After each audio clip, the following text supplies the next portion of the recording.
और जो लोग कहते हैं ना कि दुनिया में जगह नहीं है, आज पॉपुलेशन बहुत बढ़ गई है, दुनिया में जगह की कमी है, मैंने कुछ कैलकुलेशन किया है।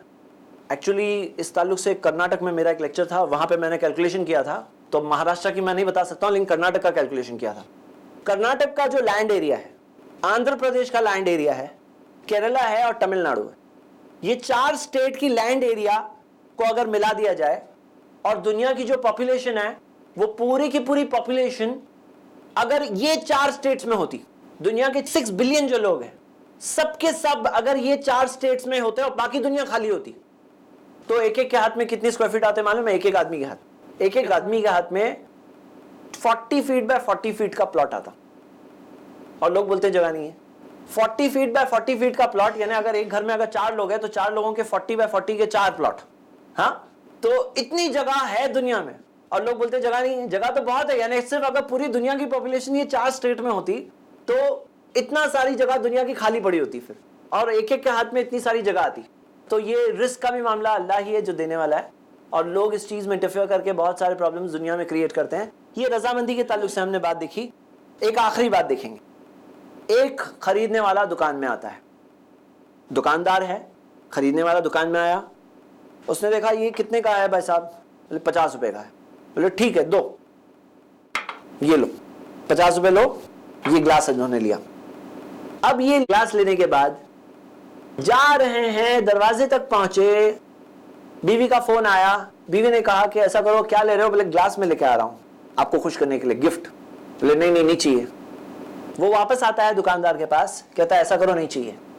दुकानदार कहेगा कि कैश गले में गया तो निकलेगा नहीं बाहर इतनी जल्दी। हाँ, लेकिन सही बुखारी की हदीस है, नबी सल्लल्लाहु अलैहि वसल्लम ने कहा अल-बाय्यानी बिल खियार मा लम यतफर्रका, बेचने और खरीदने वाले के पास इख्तियार होता है जब तक दोनों अलग नहीं हो जाते। मा लम यतफर्रका, जब तक दोनों अलग नहीं होते तब तक इख्तियार होता है, यानी कि चाहे तो रखें चाहे तो कैंसिल करें। जब तक अलग नहीं होते तब तक ये खरीदने वाला कह सकता है नहीं चाहिए, और बेचने वाला भी कह सकता है नहीं बेचना है। जब तक अलग नहीं होते तब तक इख्तियार है। किसने दिया इख्तियार? अल्लाह के रसूल सल्लल्लाहु अलैहि वसल्लम ने बताया, अल्लाह की तरफ से बात है, इख्तियार है। तो हमें ये दुनिया का जो सिस्टम जो आज चल रहा है ना, कि लोग कहते हैं कैश आ गया तो बस इख्तियार खत्म हो गया, वैसा नहीं है। हाँ, अगर वो अलग हो गया, बाहर निकल गया, बाहर निकलने के बाद वापस आता है, कहता है ऐसा करो नहीं चाहिए, अब वो दुकानदार की बात है, अब वो चाहे तो अच्छा करे और उसे रिफंड दे, चाहे तो ना करे, उसकी मर्जी की बात, फोर्स हम नहीं कर सकते हैं। लेकिन जब तक अलग नहीं होते, वो अलग जब तक नहीं होते तब तक वो इख्तियार है, ये हमें समझना चाहिए। देखिए इख्तियार है, बाकी ये बात को याद रखेंगे, क्योंकि जब हम सूद को स्टडी करने वाले हैं तब ये हदीस फिर से आने वाली है। तो मेरे भाइयों, ये इख्तियार अल्लाह की तरफ से है और हमें बात को समझना चाहिए। उलमा ने इस बात को इस तरह से भी समझाया है कि यहाँ पर बदन का यतफर्रका, जिस्मों का अलग होना, मतलब फिजिकल तौर पर अलग होने की बात है। हाँ, तो यहाँ तक का कि मान लो कि ऐसे मिसाल के तौर पर ये शख्स जब दुकान से बाहर निकलने वाला था ये लेकर, वही टाइम पर बाहर कुछ हो गया, लोग शटर बंद हो गया, 1 हफ्ते तक वो अंदर बंद रहा, 1 हफ्ते बाद बाहर निकल रहा है, बोलता है ऐसा करो नहीं चाहिए, मुझे वापस दो पैसे मेरे। तो वो वापस ले सकता है क्योंकि अलग ही नहीं हुए, दोनों साथ में थे 1 हफ्ते तक। हाँ, तो इख्तियार है कब तक? जब तक अलग ना हो जाए। तो हमने ये बात देखें, और ये कुछ मिसालें हैं जिसके जरिए हमने ये पहले कायदे को समझे। पहला कायदा क्या है? रजामंदी। अच्छा ये बताइए, अगर मान लीजिए कि दोनों बेचने और खरीदने वाले राजी हो जाए, शराब बेचने वाला बेच रहा है शराब रजामंदी से, खरीदने वाला रजामंदी से शराब खरीद रहा है, तो ये पहली कंडीशन पास होगी कि नहीं होगी? रजामंदी की कंडीशन पास होगी कि नहीं होगी? हाँ, तो सही बात क्या है कि सिर्फ एक कंडीशन थोड़ी है, 6 कंडीशंस हम देखने वाले हैं। तो आगे की कंडीशंस के अंदर एक कंडीशन आने वाली है, जो है कि जो भी कर रहे हैं वो हलाल प्रोडक्ट होना चाहिए। जैसे सूद देने वाला रजामंदी से सूद दे रहा है और लेने वाला रजामंदी से सूद ले रहा है, तो ये जायज थोड़ी हो जाएगा। हाँ, जुआ करने वाला रजामंदी से जुआ कर रहा है तो राजी थोड़ी हो जाता है। रजामंदी ओनली कंडीशन नहीं है, ये पहली कंडीशन है, आगे की और कंडीशंस भी है। अब यहाँ तक अगर आपको रजामंदी के मुतालिक कोई सवाल पूछना है तो यहाँ तक का सवाल पूछिए जी। जब बार्गेनिंग लोग उतरते हैं तो कभी कभी ऐसा होता है लोग नाखुश होते हैं, लेकिन उस नाखुशी में भी लोग वो कर देते हैं, डीलिंग कर देते हैं, तो इसमें क्या है? भाई का बहुत अच्छा सवाल है। बार्गेनिंग जब लोग करते हैं, खास तौर से जो हार्ड बार्गेनर होते हैं, वो लोग रजामंदी बताते नहीं है अपनी। हाँ, जैसे दुकानदार ने कहा कि मुझे 60 रुपये चाहिए, ये 50 देने तैयार है। फिर दुकानदार ने कहा 58 तक आ गया मैं, बोले नहीं 52 दूंगा, उससे ऊपर मैं देने वाला ही नहीं हूँ। कहते हो 55 दे दो, बोले ठीक है ले रहा हूँ, लेकिन मैं खुशी खुशी नहीं दे रहा हूँ। चलो अभी सवाल यहाँ ये है कि 55 दे रहे हैं लेकिन बोल रहा है कि मैं खुशी खुशी नहीं दे रहा हूँ, तो रजामंदी की कंडीशन फुलफिल हुई या नहीं हुई? हाँ, हुई या नहीं हुई? क्या लगता है कि उसके सर पे गन रखी है कि लेना ही पड़ेगा तुम्हें 55 रुपीज में? जब वो 55 रुपीज दे रहा है, इससे पता चला कि वो सचमुच राजी है, लेकिन ये कहने की बात है उसकी कि वो अच्छे से नहीं देना चाहता है, वो ऐसे नाराज होकर ही देना चाहता है। लेकिन रजामंदी नहीं होती तो वो देता ही नहीं ना। किसने उसे फोर्स किया? हाँ, मामा की दुकान में आप जा करके ले रहे हो कि मेरे मामा की दुकान है, उठा लो। अब मामा देख रहे हैं कि मेरा एक ग्लास जा रहा है 50 रुपीज का। हाँ, अब वो दिल में महसूस कर रहे हैं खुश नहीं है। हाँ, तो यहाँ क्या है, ये मजबूरी है बेचारे की, मामा की। लेकिन यहाँ पे इनकी क्या मजबूरी है कि इन्हें खरीदना पड़ रहा है, 55 रुपए देना पड़ रहा है। किसने तुम्हें फोर्स किया देने पर? मत लो ना, नहीं राजी हो मत लो, जाओ कहीं और से लो, जो 50 रुपीज में बेचे वहां से ले लेना। तो ये कुछ लोगों की सिर्फ बार्गेनिंग की स्टाइल होती है ताकि दुकानदार का थोड़ा भाव नीचे उतर जाए। लेकिन ये चीज रजामंदी नहीं है, ऐसा नहीं, ये रजामंदी है उसमें छुपी हुई, ऐसे ही दिख रहा है बज़ाहिरन, अल्लाह आलम, अल्लाह बेहतर जानता है। सपोज एमआरपी की बात आती है, जैसा कि दूध का 10 रुपया, ये 8 रुपया एमआरपी है, तो वो 10 रुपया वो लेता है, दुकानदार 10 रुपये लेता है, मजबूरन उसको लेना पड़ता है कहीं के, क्योंकि और दूसरे दुकान में भी वैसी एमआरपी से वही रेट में मिलता है, मजबूरन देता है। तो यहाँ पर अपने दिल से राजी नहीं है, फिर भी ये जायज़ है कि नहीं? भाई का सवाल जो मैं समझ रहा हूँ वो ये समझ रहा हूँ कि एक दुकानदार है जो 8 रुपए का दूध है वो 10 रुपए में बेचना पड़ रहा है उसे, क्योंकि बाकी लोग 10 रुपए में बेच रहे हैं, तो फिर भी वो राजी है 10 रुपए में बेचने में। सवाल यहाँ ये है कि जो कस्टमर आ रहा है वो देखता है इस पे तो एमआरपी 8 रुपए लिखे हैं, फिर आप 10 रुपए क्यों मांग रहे हो? तो वो 8 रुपए लिखे हैं तो क्या वो फॉलो करना लाजिम है या नहीं है? हाँ, ये एक सवाल। तो हम ये देखते हैं कि कई बार ऐसा होता है कि कोई प्रोडक्ट है जिसमें कोई एक्स्ट्रा सर्विस ऑफर की जा रही है, कि जैसे कोई कोल्ड ड्रिंक है जो दुकान से जाके लिए तो एक बात है, लेकिन होटल में बैठकर पी रहे हैं तो वो होटल की सर्विस ऑफर हो रही है, वेटर आ रहा है, फैन चल रहा है, जगह है जो ऑक्यूपाई कर रहा है आदमी, तो वो 8 रुपए की जो कोल्ड ड्रिंक है हो सकता है होटल वाला 15 रुपए लेगा। तो एक सर्विस जो ऑफर कर रहा है उसके तहत है, तो एमआरपी पे स्टिक करना ही होगा कि एमआरपी पे ही डीलिंग हो, ये कोई लाजिम हम नहीं कर सकते हैं, ये हम लाजिम नहीं कर सकते। अल्लाह आलम, अल्लाह नोज बेस्ट अबाउट इट। हाँ, फिक्स प्राइस रखना के बारे में ज़रा सा। जी, भाई का सवाल है कि फिक्स प्राइस रखना कैसे है। फिक्स प्राइस के मुतालिक देखिए, सही बात यह है कि एक दुकानदार है, बोलते हैं मेरा फिक्स प्राइस है 60 रुपीज़, लेना है तो लो, नहीं लेना है तो मत लो। हाँ, मेरा तो फिक्स प्राइस है।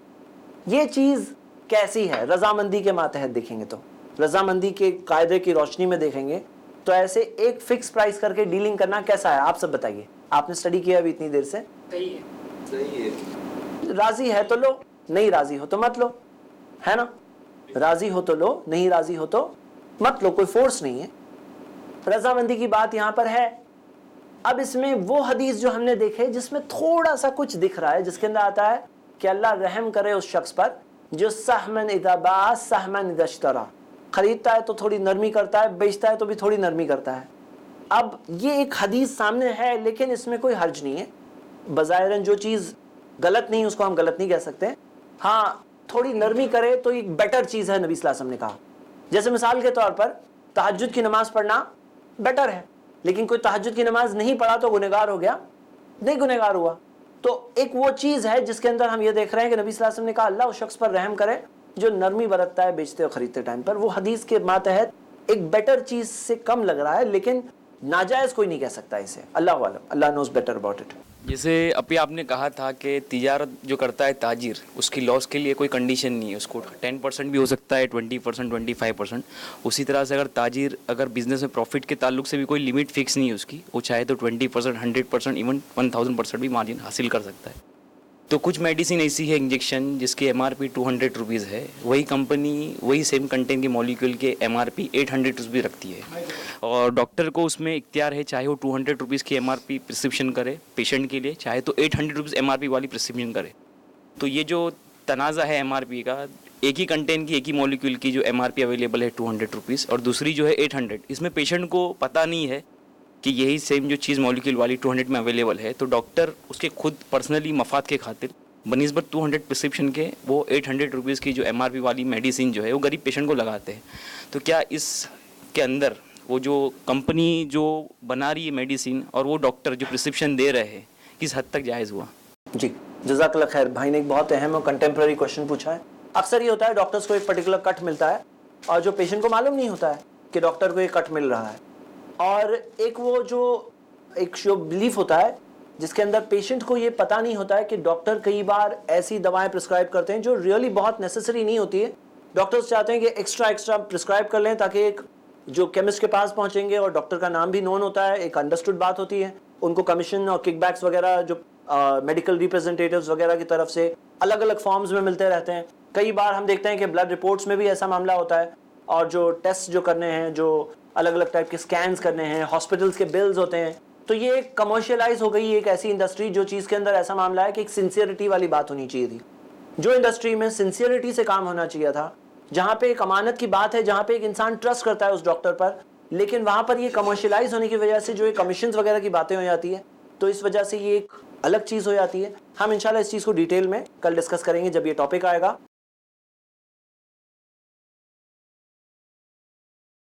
अल्हम्दुलिल्लाह वस्सलातु वस्सलाम अला रसूलिल्लाह व अला आलिहि व सहाबिहि अजमईन, अम्मा बाद।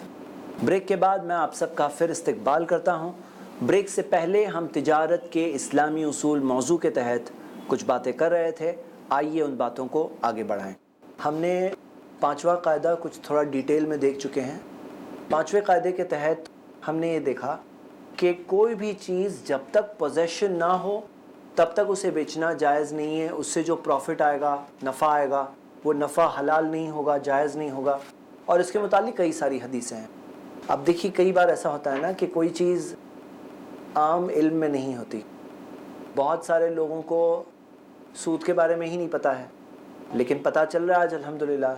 हम जब सूद का मौजू शुरू करेंगे तो देखेंगे कि सूद कैसी कैसी शक्लें बदल करके आता है, कैसे कैसे डिस्गाइज में आता है, अंडर डिस्गाइज। हाँ, हमने इस्लामिक नाम से सूद को आते देखा कि सूद इस्लामिक के भी डिस्गाइज में आ सकता है। उसकी एक मिसाल हम देख चुके हैं, जो बैंक्स की मिसाल हमने देखे इंस्टॉलमेंट परचेज के अंदर, कि इंस्टॉलमेंट्स के परचेज के अंदर जो भाई ने सवाल पूछा हमारे, EMI में परचेज करना जायज़ है, तो वो EMI अगर खुद वो प्रोडक्ट का बेचने वाला अगर दे रहा होता, बात थी, जायज़ है, जिसके हमने दलाल देखे।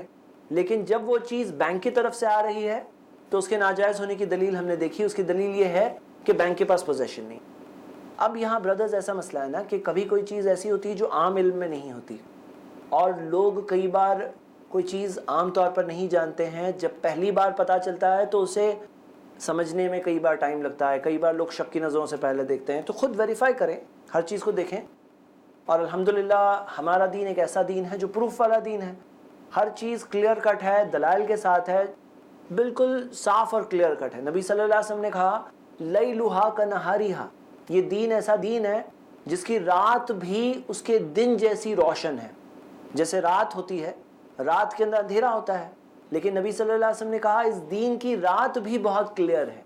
मतलब कोई चीज़ होती है जो फाइनर एरियाज होती है, डिफ़िकल्ट एरिया होती है, वो भी बहुत क्लियर है, नबी सल्लल्लाहु अलैहि वसल्लम ने बताया। अब आइए हम ये मौजू को देखते हैं। सवाल यहाँ ये है कि एक दुकानदार है जिसके पास प्रोडक्ट्स हैं। अब प्रोडक्ट्स में कोई चीज़ तो ऐसी भी होती है ना जो उसके पास स्टॉक में नहीं है।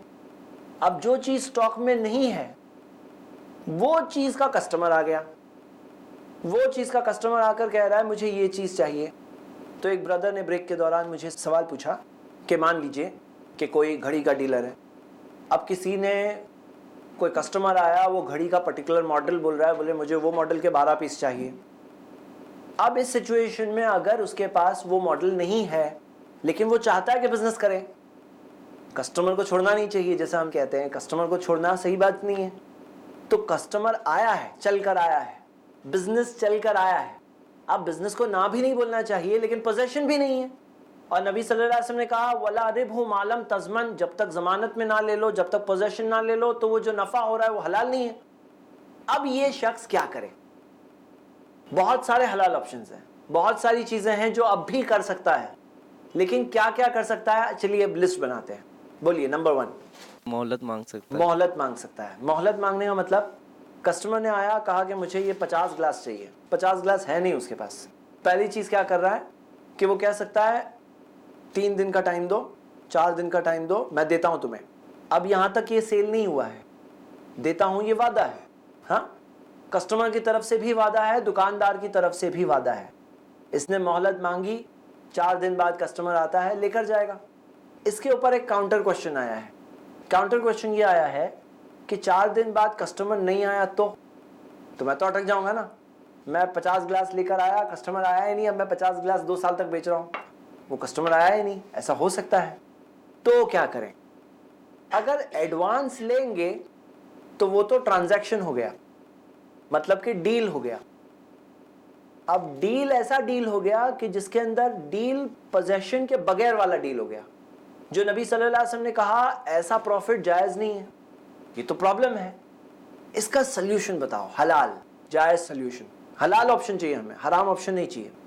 क्या करे वो शख्स? कस्टमर को छोड़ना भी नहीं चाहता है और जायज़ दायरे में भी रहना चाहता है।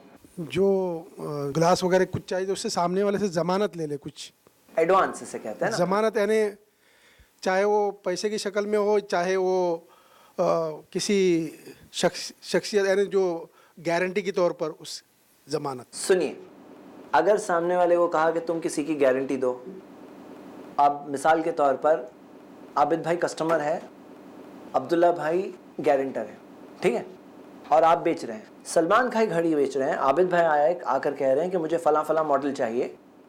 अब ये कहते हैं कुछ गारंटी दो, तो वो गारंटी दे रहे हैं। क्या गारंटी दो? मान लो कि ये नहीं आए तो क्या वो पेमेंट करेंगे? गारंटी का मतलब वो पेमेंट करेंगे। अब वो पेमेंट करेंगे का मतलब है ये ट्रांजैक्शन हो गया था। ट्रांजैक्शन नहीं होना चाहिए, ट्रांजैक्शन हो गया। तो जो ट्रांजैक्शन होता है बगैर पोजेशन के अंदर से आने वाला प्रॉफिट हलाल नहीं होता है, नबी सल्लल्लाहु अलैहि वसल्लम ने कहा। ठीक है, अब इसकी क्या क्या गुंजाइशें हैं मैं आपके सामने कुछ बताता हूं, बीच में आप लोगों को कोई आइडिया है तो आप भी बताइए। फर्स्ट ऑप्शन तो ब्रदर ने सही बताया कि कोई प्रॉमिस ले लो। इस बारे में अगर आपको कुछ डाउट लग रहा है, प्रॉमिस रिटन में लेना है, अगर रिटन में लेना है तो रिटन में ले लो, लेकिन वो प्रॉमिस है, बाइंडिंग नहीं है। यहां तक कि कुछ चीजें होती है जिसके अंदर कॉन्ट्रैक्ट होता है, लेकिन वो कॉन्ट्रैक्ट नो कमिटमेंट कॉन्ट्रैक्ट होगा, जिसके अंदर सामने वाला अगर ना भी आए तो उसको आप पकड़ नहीं सकते, ताकि थोड़ा सा सीरियसनेस पैदा हो। ऐसी चीज हो सकती है कि जैसे आपने एक फॉर्म बना के रेडी रखे हैं कि जिसके अंदर ऑर्डर फॉर्म, ऑर्डर है, मॉरली बाइंडिंग है, कंफर्म नहीं हुआ। कंफर्म कब होगा? जब एडवांस होगा या उसका बिल हो जाएगा, तब वो डील हुआ। डील के अंदर स्टेज तक पहुंचा तो वो चीज गलत हो जाएगी, लेकिन नो कमिटमेंट ऑर्डर फॉर्म ले लिए तो कोई प्रॉब्लम नहीं है। First step. Second option, 50 glass मांग रहा है कस्टमर, आपके पास 5 है, आपके पास 10 है, 40 नहीं है। आप क्या करें? अब ये 10 का तो एडवांस ले सकता हूं ना, मैं 10 का एडवांस ले सकता हूं कि नहीं? वो तो है मेरे पास पोजेशन में। तो मैं कह रहा हूं 10 ग्लास का 500 रुपए हो रहा है, 50 रुपीज का एक ग्लास, 10 का 500 हो रहा है, 500 का आप मुझे 400 रुपए एडवांस दो, मैं तुम्हें दूंगा पूरे, लेकिन बाकी का तुम्हारा वादा नहीं है, तुम्हारा एडवांस सिर्फ ये 10 के लिए है बस। अब एक चीज है जिससे वो कस्टमर में आएगा, कम से कम कल वो मुंह ही नहीं दिखाया, ऐसा तो नहीं होगा। तो जो 10 जो थे ग्लास, उसकी बुनियाद पे 50 का सेल आदमी खींच रहा है अपनी तरफ, तो भी प्रॉब्लम नहीं है यहां तक, क्योंकि उसने 50 का एडवांस नहीं ले सकता। 500 रुपए का बिल हो रहा है, 1000 रुपए एडवांस नहीं ले सकता है, क्योंकि ऑब्वियस बात है कि 1000 रुपए एडवांस ले रहा है तो 10 ग्लास का एडवांस नहीं ले रहा है, वो ज्यादा का एडवांस ले रहा है, उसको क्लियर करके करना है। देखो, एक मुस्लिम होता है, अपनी टर्म्स पे काम करता है। और अल्हम्दुलिल्लाह मेरे ब्रदर्स, अगर हम लोग सब देखें और बिजनेस को आगे बढ़ाने के हम जो मेथड्स देखेंगे इंशाल्लाह कल, अगर हम मुस्लिम सही तौर पर अगर इसमें अपना दिमाग ईमान के साथ लगाएंगे तो हमारे बिजनेसेस इतने ग्रो होंगे ना कि हमें हमारे उसूलों को कॉम्प्रोमाइज़ नहीं करना पड़ेगा। आज हम देखते हैं कितने सारे लोग हैं जो अपने घुटने जाके टेक देते हैं, गलत चीज़ है मानते हुए। तो ये क्यों है? क्योंकि हम बहुत कमज़ोरी की पोजीशन में अपने आप को डाल के रखते हैं, और ये ईमान की कमज़ोरी से आई है ये बात। आगे बढ़ते हैं। थर्ड ऑप्शन ये है कि कस्टमर जो आया है वो कह रहा है कि मुझे 50 ग्लास चाहिए, मेरे पास एक भी ग्लास नहीं है। अब क्या करें? अब 50 जो कप चाहिए जिसे, और एक भी कप नहीं है, हम उसे कहेंगे, एक ऑप्शन है, मैं आपको ऑप्शन बता रहा हूं, तो मैं उसे कह रहा हूं कि देखो ये 50 रुपीज़ का कप है, मार्केट में 50 रुपीज़ का मिलता है, मैं तुम्हें खरीद के देता हूं, तुम मुझे मेरा एजेंसी कमीशन दो, तुम मुझे मेरा एजेंसी कमीशन दो। तो मैं डीलर नहीं हूं, मैं एज ए एजेंट काम कर रहा हूं। एज ए एजेंट कोई काम करे और कहे कि मैं जो भी चीज परचेज करूंगा मैं तुम्हें मार्केट में अच्छे भाव में दिला के दूंगा, लेकिन मैं 10% मेरा कमीशन भी लूंगा, जो भी प्राइस पे खरीदा उस पर 10% लूंगा, जायज हो गया ये? हाँ, एजेंसी कमीशन करके।